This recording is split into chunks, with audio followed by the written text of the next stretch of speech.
Today is Flag Day, and I spent the morning reflecting on what the American flag means to me, to you, to us, to all of us. With the help of ChatGPT, I composed the following. Most of us have seen a flag 1,000 times, flying above schools and courthouses, raised over parades and memorials, standing watch in town squares, folded carefully at funerals, hanging quietly from front porches. We know its colors, its shapes, its symbols. Or at least, we think we do. But what if, for a moment, we looked at it differently? Not as a political symbol, not as a statement, not as an object of praise or criticism, but as a witness. Imagine a piece of cloth stitched together in a young nation and carried through nearly 2.5 centuries of human experience. Imagine the winds it has felt, the battlefields it has crossed, the hopes placed within it, the promises made beneath it, the grief it has witnessed, the ordinary lives it has silently accompanied. Imagine all that it has seen and all that it remembers. This is not the story of a perfect nation, nor is it the story of a flawless people. It is the story of an unfinished journey, told by an old witness, a witness of thread and fabric, of stars and stripes, a witness to the American experiment. This is The Cloth Remembers. The cloth remembers. Before I was a symbol, I was a cloth. Red, white, blue, bolts of fabric resting upon a wooden table. No anthem yet sung beneath me, no battlefield, no parade, no courthouse, no classroom, no grave. Only cloth. Waiting. I remember the needle, the flash of silver in candlelight, the sharp small sting as steel pierced fabric again, again, and again. Thread pulled through me by patient hands. A striped joined to a stripe, a field of blue carefully set apart, star-stitched one by one, into a sky that was not yet complete. I remember the hands, calloused hands, steady hands, hopeful hands, hands that could not know where I would travel, what I would witness, what would someday be entrusted to my keeping. Outside, a nation was being imagined, ink dried upon parchment, voices filled taverns and meeting halls, arguments stretched long into the night discussing liberty, rights, representation, self-government, dangerous words, beautiful words, incomplete words. Yet words powerful enough to outlive those who first spoke them. I was born into an idea, not a certainty, an idea, a daring belief that ordinary people might govern themselves, that power could belong not to kings, but to citizens, that freedom, though imperfectly understood, was worth pursuing. The idea was unfinished. It still is. I first rose into the wind above a young and uncertain republic. The gusts struck me hard, filled my body, pulled me taut. For the first time, I cracked across the sky like a ship's sail. The sound startled me, sharp, alive. The sound of a cloth becoming something more. The sound of a promise being tested. I have listened to the wind ever since. And the wind remembers voices, and through it, so do I. I remember the long night above Fort McHenry, fire streaking through darkness, bombs bursting over waters, smoke swallowing the stars, men staring into the night, wondering whether the fort still stood, wondering whether the republic itself would endure. Then was dawn, and there I was, torn, blackened, still flying. The cloth remembers dawns like that. I remember forests stretching beyond night, ancient rivers winding through untouched valleys, prairies rolling like oceans of grass. I remember the songs of people whose roots reach deeper into this land than any flag ever could. I watched newcomers arrive. I watched old worlds collide with new ones. I watched promises made. I watched promises broken. The cloth remembers both. I remember wagon trains, railroads, steamboats, telegraph wires, the first electric light, the first automobiles, the first airplane. Each generation convinced it stood at the edge of a new age. Each generation right, each generation wrong. For every horizon reached, another waited beyond it. I remember Ellis Island, faces pressed toward the harbor, eyes searching the skyline, families clutching bundles and children exhausted, hopeful, afraid.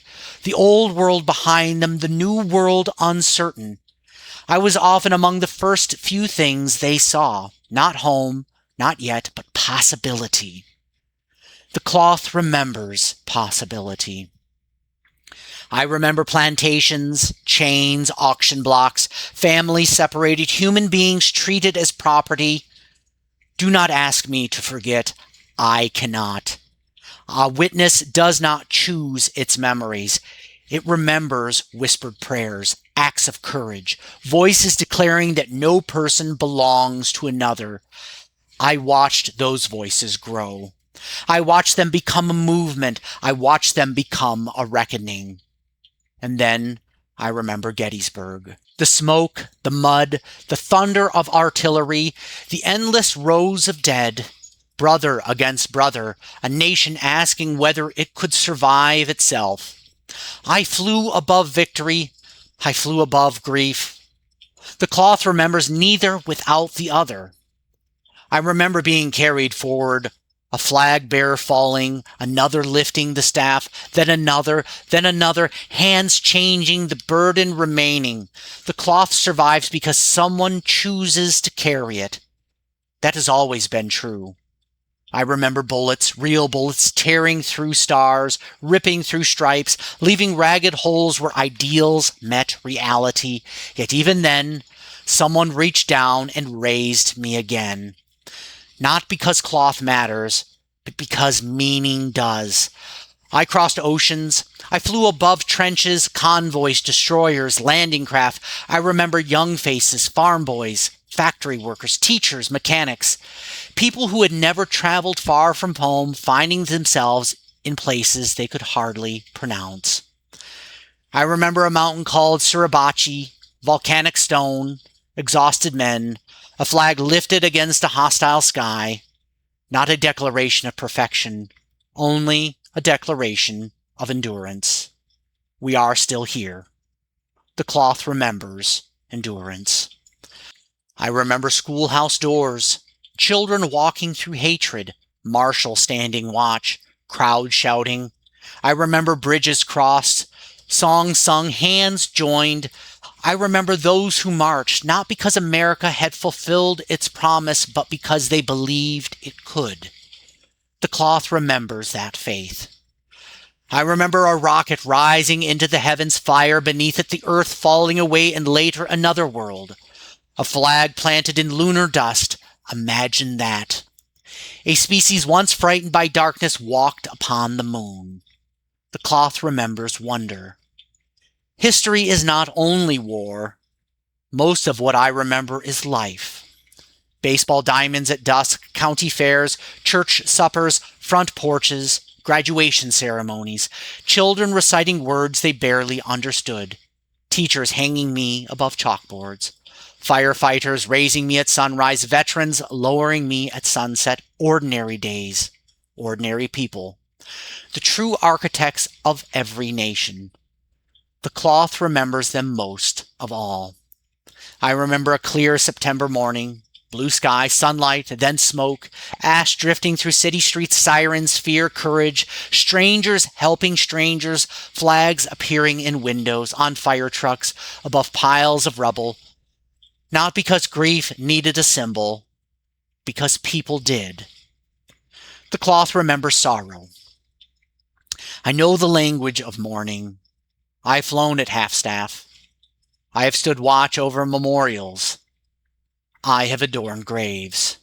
But nowhere do I carry greater weight than when I am folded, carefully, precisely into a triangle and placed into trembling hands. I have rested upon the coffins of soldiers and sailors, teachers and nurses, farmers and mechanics, mothers, fathers, daughters, sons. Lives completed, stories ended, but love enduring. In those moments, I do not represent power. I do not represent government. I represent remembrance. The cloth remembers every tear, every silence, every farewell. And now after centuries of wind and weather, I would ask something of you. When you see me flying, what do you see? A nation, a government, a history, a hope, a wound, a promise. Perhaps all of these, perhaps none. But remember this, I cannot be freedom. Only people can be free. I cannot be justice. Only people can choose justice. I cannot be courage. Only people can act with courage. I cannot welcome the stranger. I cannot defend the weak. I cannot speak truth. I cannot heal division. I am cloth, thread, and fabric, red, white, blue. The meaning has always belonged to you. Every morning, someone raises me toward the sky, outside schools, courthouses, fire stations, town halls, front porches, cemeteries. Each raising is not declaration. It is a question. Will we be worthy of the ideals we proclaim? Will we extend liberty? Will we pursue justice? Will we widen the circle of human dignity? Will we leave this nation better than we found it? The answer has never been stitched into my stars. It never could be. The answer lives instead in every generation that inherits this story. And one day my threads will return to dust. My colors will fade. My fabric will be replaced. Every flag eventually falls silent. But the ideals entrusted to me need not. They pass from hand to hand, heart to heart, generation to generation, and so I fly. Not because the work is finished, but because it is not. For the cloth remembers, and now that remembering belongs to you.